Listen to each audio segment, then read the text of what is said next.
नमस्कार, लोकसभा टीवी में आपका स्वागत है। मैं हूं प्रियंका। खबरों में आगे बढ़ेंगे, मगर उससे पहले सुर्खियों पर एक नजर।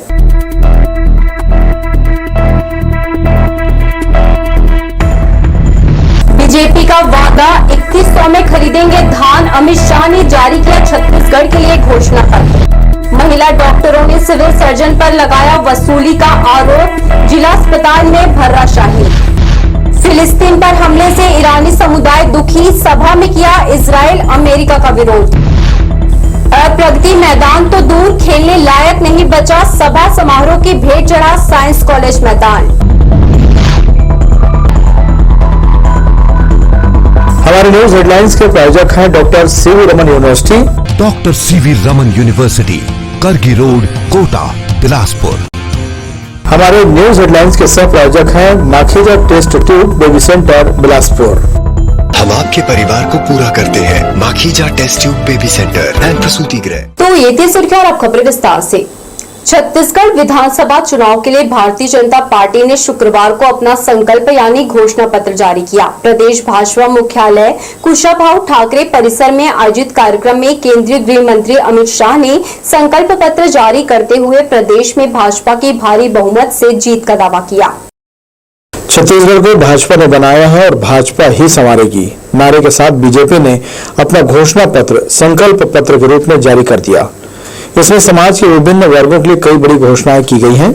रायपुर के भाजपा कार्यालय कुशाभाऊ ठाकरे परिसर में श्री शाह ने कहा कि छत्तीसगढ़ की स्थापना के कुछ समय के बाद छत्तीसगढ़ के लिए भाजपा को काम करने का मौका मिला। 15 साल तक डॉक्टर रमन सिंह के नेतृत्व में भाजपा की सरकार रही और 15 साल छत्तीसगढ़ को बीमारी राज्य से एक अच्छे राज्य के रूप में तब्दील करने वाला रहा। उन्होंने कहा कि छत्तीसगढ़ की जनता परिवर्तन करने जा रही है।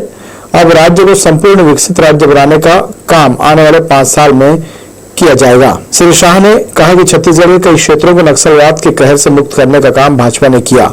अधोसंरचना के विकास का काम भी भाजपा ने ही किया।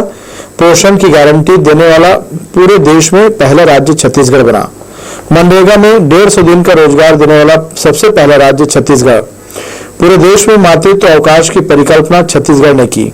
पंचायत चुनाव में माताओं बहनों को 50% आरक्षण देने वाला छत्तीसगढ़ राज्य पहला बना।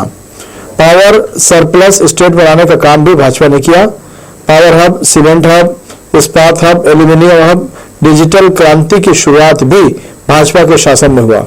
शाह ने बताया कि हर विधानसभा सीट और संभाग के लिए अलग अलग घोषणा पत्र तैयार किया गया है। 1 लाख सरकारी नौकरी, धान का 3100 रुपये समर्थन मूल्य, प्रति एकड़ 21 क्विंटल धान की खरीदी, भूमिहीन मजदूरों को 10,000 रुपए हर साल, महतारी वंदन योजना के तहत हर वर्ष 12,000 रुपए दिया जाएगा। गरीब महिलाओं को 500 रुपए में सिलेंडर मिलेगा। 18 लाख घर गरीबों के बनाए जाएंगे। तेंदुपत्ता संग्रहण 5,100 रुपए प्रति मानक बोरा। धान की राशि एकमुश्त दी जाएगी।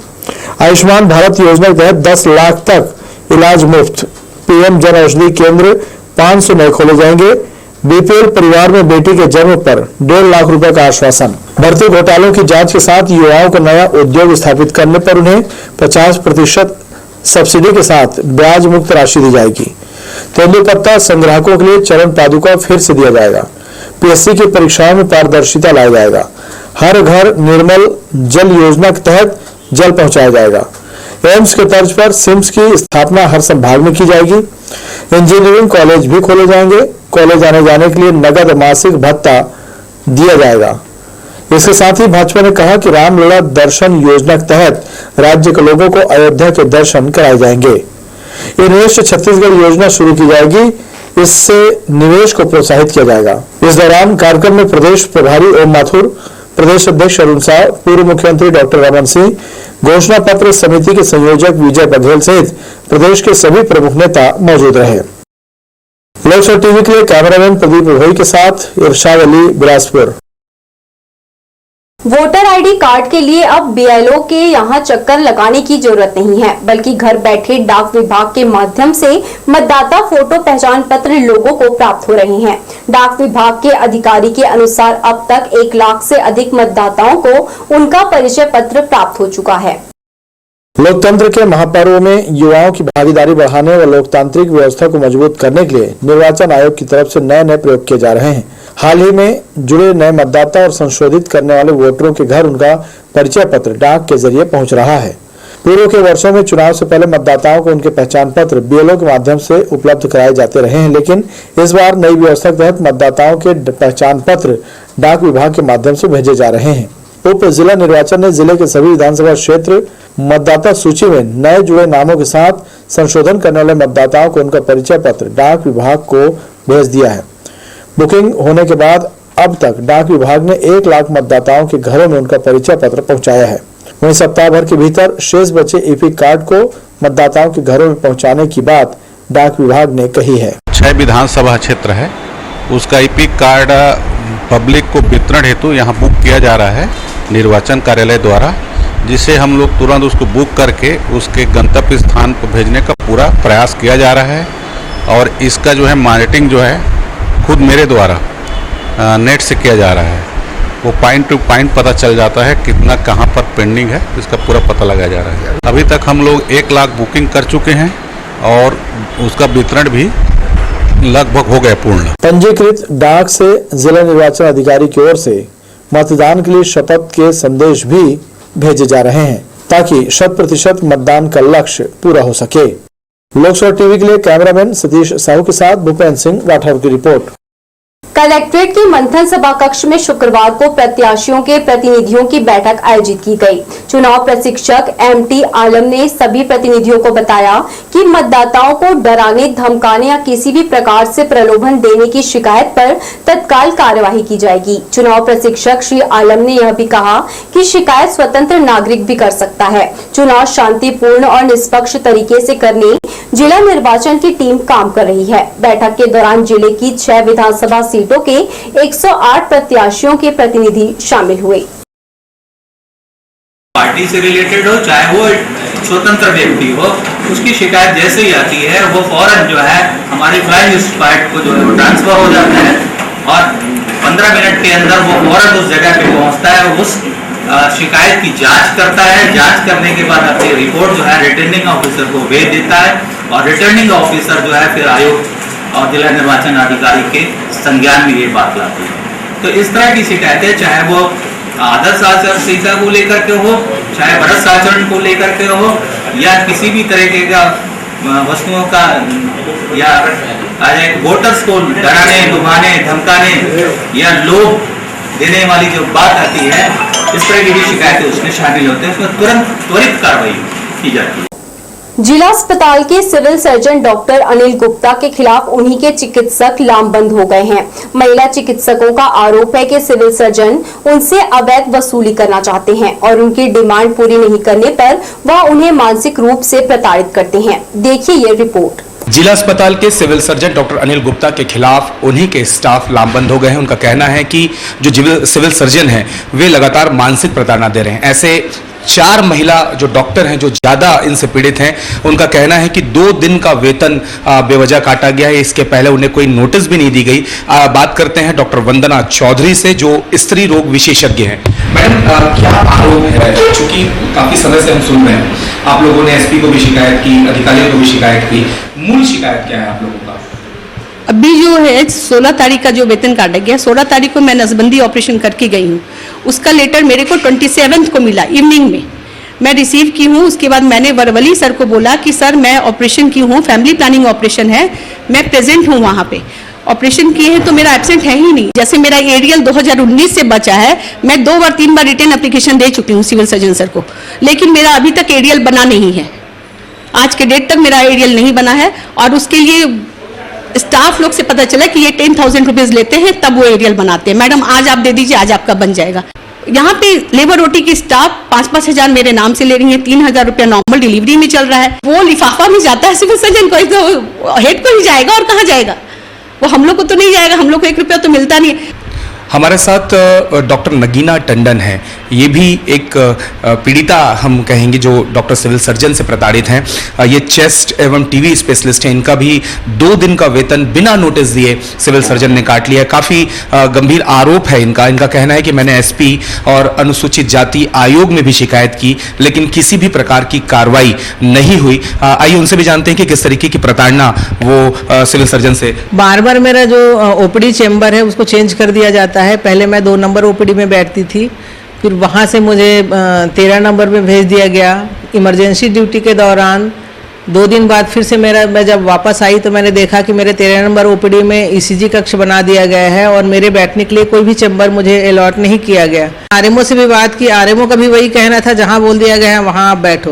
और बीच बीच में लगातार प्रताड़ित करते रहे, तो मैंने 30 जुलाई को तारबहार थाना में कंप्लेन दर्ज कराया और अनुसूचित जाति आयोग में भी मैंने कंप्लेन किया। 27 अक्टूबर को हमें एक लेटर मिला जिसमें ये बोला गया था कि आपने सायकालीन ओपीडी रजिस्टर में 1 दिवस पूर्व सिग्नेचर किया है 16 और 17 को, तो इसलिए आपका उस 2 दिन का अवैतनिक किया जा रहा है। मैं आरएमओ से भी बात करी, आरएमओ भी बहुत ही बदतमीजीपूर्ण ढंग से मेरे से बात किए। डॉक्टर अशांक बंजारे जो सबसे जूनियर मोस्ट है उनको आरएमओ बना दिया गया। बहुत ज़्यादा बहस हुआ। मैंने कहा ठीक है सर, आप किसी सीनियर को आरएमओ बनाएं, लेकिन वो बात सुनते ही नहीं हैं। अभी फिर हम बार बार रिक्वेस्ट किए हैं सर से, तो बोले ठीक है बन जाएगा सैलरी, लेकिन अगले महीना बनेगा सर। ठीक है भाई। जैसा कि आपने सुना, ये 16 और 17 अक्टूबर की घटना बता रहे हैं कि अटेंडेंस को लेकर के 2 दिन का वेतन काटा गया, लेकिन डॉक्टरों का कहना है कि उनके द्वारा पूरी तरीके से ओपीडी पर्ची मेंटेन की गई है। मरीज आए हैं और उसको चेकअप किया गया है। इस पूरे मामले की शिकायत कलेक्टर, एसपी और आयोग में की गई है, लेकिन अब देखना होगा कि सिविल सर्जन जो डॉक्टर अनिल गुप्ता है उनके ऊपर किस तरीके की कार्रवाई होती है। कैमरा पर्सन जयेंद्र गोले के साथ आशीष मौर्य, लोकसभा टीवी, बिलासपुर। अब अशोकनगर सड़क धंस गई। बीचों बीच सड़क धंसने से दुर्घटना का खतरा है। सीपत मुख्य मार्ग से बिरकोना जाने इसका उपयोग भारी वाहनों के लिए भी किया जाता है। अमृत मिशन के लिए खुदाई के बाद जल्दबाजी में सड़क पाट कर स्लैब लगाया गया है। वाहनों के दबाव से यह स्लैब बड़ा खतरा बन गया है। सारा दिन धूल का गुबार उठता है, जिससे कई महीने हुए दुकानदार परेशान हैं। दुर्घटना की आशंका और धूल से होने वाली परेशानी दूर करने नगर निगम के अधिकारी ध्यान नहीं देते।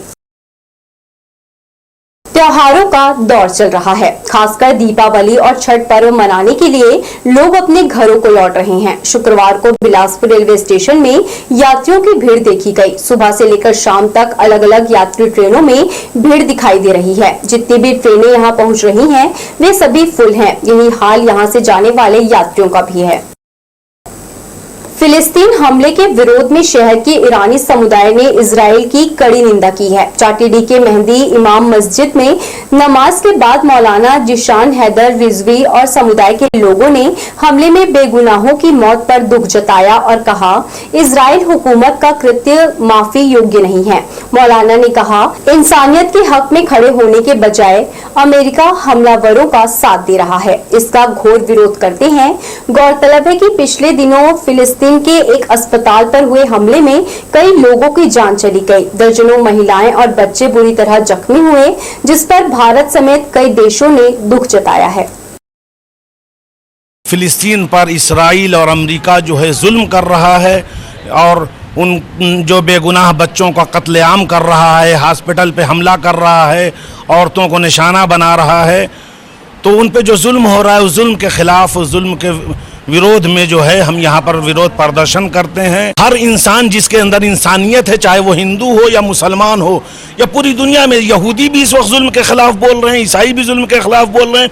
हिंदुस्तान में अक्सर जो हिंदुओं ने इस जुल्म के खिलाफ आवाज़ उठाई है और आवाज़ उठाने के साथ वे कह रहे हैं कि मजलूम फिलिस्तीनी तुम अपने आप को तनहा न समझो, हम सब तुम्हारे साथ हैं। मल्टी लेवल पार्किंग का उपयोग नहीं करने और सड़क पर वाहन खड़े करने वालों के खिलाफ ट्रैफिक पुलिस लगातार कार्यवाही कर रही है। नेहरू चौक से जिला न्यायालय तक नो पार्किंग जोन में खड़े वाहनों को जब्त किया जा रहा है। यातायात पुलिस लिफ्टर के माध्यम से वाहनों को उठाया और थाने ले गई, जहां मालिकों से जुर्माना वसूला गया। गौरतलब है कि यातायात पुलिस लगातार नियमों का उल्लंघन करने वालों के खिलाफ कार्यवाही कर रही है। बढ़ेंगे हम खबरों की ओर, मगर इससे पहले सुर्खियों पर एक नजर।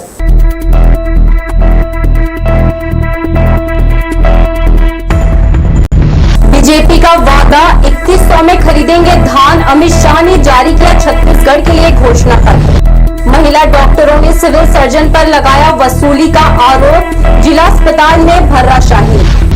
फिलिस्तीन पर हमले से ईरानी समुदाय दुखी, सभा में किया इजराइल अमेरिका का विरोध। और प्रगति मैदान तो दूर, खेलने लायक नहीं बचा, सभा समारोह की भेंट चढ़ा साइंस कॉलेज मैदान। हमारे न्यूज हेडलाइंस के प्रायोजक हैं doctor CV Raman university. Doctor CV Raman university, Kargi road, Kota, Bilaspur. हमारे न्यूज हेडलाइंस के सह प्रायोजक हैं Makhija test tube baby centre, Bilaspur. हम आपके परिवार को पूरा करते हैं Makhija test tube baby centre and प्रसूति गृह।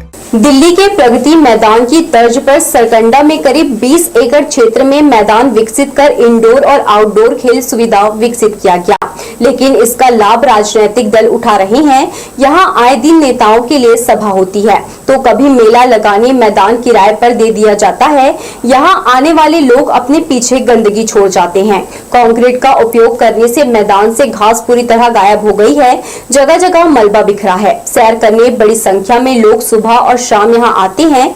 मैदान की दुर्गति देखकर उन्हें अफसोस होता है। कृषि मेला के लिए मैदान के एक बड़े हिस्से में ईंट का घेरा बनाया गया था, 1 साल से ज्यादा हुआ, अब तक इसे नहीं हटाया गया है। इससे खिलाड़ी और भर्ती परीक्षा की तैयारी करने वाले युवाओं को प्रैक्टिस में दिक्कत होती है। कहाँ दिल्ली का प्रगति मैदान और शहर में सब्जबाग वाला साइंस कॉलेज मैदान, बड़ा फर्क है। गांजा तस्करी पर अंकुश लगाने के लिए जीआरपी की टीम लगातार ट्रेन और स्टेशनों की सघन जांच कर रही है और उसमें सफलता भी मिल रही है। रेलवे स्टेशन के प्लेटफॉर्म नंबर 3 पर जीआरपी की नजर एक संदिग्ध युवक पर पड़ी, जो टीम को देखकर भागने का प्रयास करने लगा, मगर उसे किसी तरह पकड़ लिया गया। पूछताछ में उसने अपना नाम संबलपुर ओडिशा निवासी रंजन कुमार बेहरा बताया। तलाशी के दौरान पैकेट में 5 किलो गांजा बरामद हुआ। आरोपी के खिलाफ 20B एनडीपीएस एक्ट के तहत अपराध पंजीबद्ध किया गया है। आगामी विधानसभा चुनाव देखते हुए स्टेशन चेकिंग दौरान में प्लेटफॉर्म 2-3 में दिनांक 1/11 को एक संदिग्ध व्यक्ति मिला था, जो पूछताछ करने में थोड़ा भागने का प्रयास किए, जिसके दौड़ा कर पकड़े, जिसे बैग में 5 किलो गांजा मिला था। ये संबलपुर से बिलासपुर आना बता रहा था, इसके आगे बारे में नहीं बताया है। लगभग 5 किलो था और 1 लाख कीमत है, जो कल पेश करके हम लोग रिमांड लिए, जुडिशल रिमांड। तो ये थी हमारी लोकसभा टीवी की तमाम खबरें। अगले बुलेटिन में आपसे फिर होगी मुलाकात। तब तक के लिए पूरी टीम के साथ प्रियंका को दीजिए इजाजत। नमस्कार।